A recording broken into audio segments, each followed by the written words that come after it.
नमस्कार दोस्तों आज हम लोग समझते हैं कि जब कभी हम किसी गिलास में या किसी भी बर्तन में बर्फ़ के टुकड़े या फिर बिल्कुल ठंडा हुआ पानी रख देते हैं तो कुछ देर बाद उस गिलास या किसी उसी बर्तन के चारों तरफ हमको जल की बूंदें उसकी बाहरी सतह पे दिखाई पड़ती हैं। और अगर हम लोग उस बर्तन को हाथ से टच करेंगे, पकड़ेंगे तो हमारे हाथों में भी वो जल की बूंदें आ जाती हैं। ऐसा क्यों होता है? क्या ये जल की बूंदें गिलास के अंदर से बाहर आती हैं या फिर कहाँ से आती हैं? इन प्रश्नों को हम लोग आज समझने वाले हैं। नमस्कार दोस्तों, मेरा नाम है धीरेंद्र और आप देख रहे हैं धीरेंद्र सर एकेडमी। दोस्तों, ये घटना होती है, एक साइंस की प्रक्रिया है जिसको बोलते हैं संघनन। संघनन के द्वारा ऐसा होता है। लेकिन संघनन को समझने से पहले हम लोग समझते हैं क्वथन क्या होता है। दोस्तों, क्वथन वह प्रक्रिया है जिस पर किसी भी द्रव को गर्म करें और वो भाप बनकर उड़ना शुरू कर दे। जैसे हमने पानी की बात की, अगर पानी को हम लोग गर्म करेंगे, 100 डिग्री सेल्सियस तक गर्म करेंगे तो 100 डिग्री पे जल की बूंदें जल भाप बनकर उड़ना शुरू कर देता है और हमको साफ साफ उड़ते हुए दिखाई भी पड़ता है। अब अगर हम लोग बात करें संघनन की, तो संघनन जस्ट क्वथन का उल्टा होता है। जो भाप उड़ रही थी, जो 100 डिग्री पे भाप पानी को गर्म किया और भाप उड़ रही थी, अगर उस भाप को हम लोग किसी भी तरीके से पकड़ सकें, उसको बंद कर सकें और उसको फिर से ठंडा कर सकें और ठंडा करेंगे तो फिर से वो भाप जल की बूंदों के रूप में तुरंत कन्वर्ट हो जाएगी, तुरंत बदल जाएगी।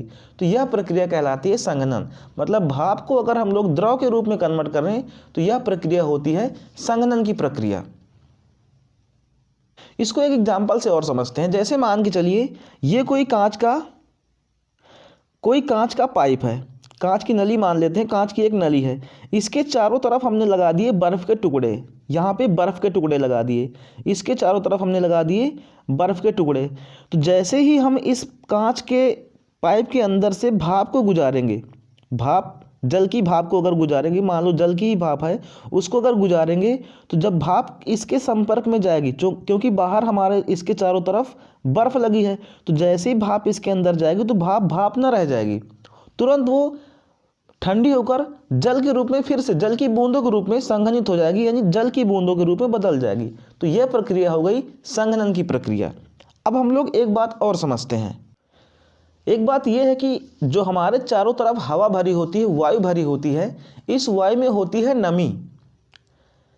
नमी। जैसे हम लोग देखते हैं ठंडियों में हमको कोहरा के रूप में नमी बिल्कुल साफ साफ दिखाई पड़ती है, लेकिन गर्मियों में भी ये नमी होती है। गर्मियों में जब गर्म हवाएं चलती हैं, जो लू चलती हैं, उस टाइम पर इसकी मात्रा बहुत कम हो जाती है, क्योंकि सूर्य का तेज प्रकाश होता है और इसकी नमी वाष्पित होकर उड़ जाती है और हमको नमी गर्मियों में कम दिखाई पड़ेगी, कम महसूस होती है। और सर्दियों में, ठंडियों में ज़्यादा नमी होती है, जो कि साफ साफ दिखाई पड़ती है। और सर्दियों में तभी हमको ठंडी लगती है, इस नमी की ही वजह से। यानी हवा में, वायु में जो हमारे चारों तरफ भरी है, इसमें नमी होती है, ये बात फिक्स है।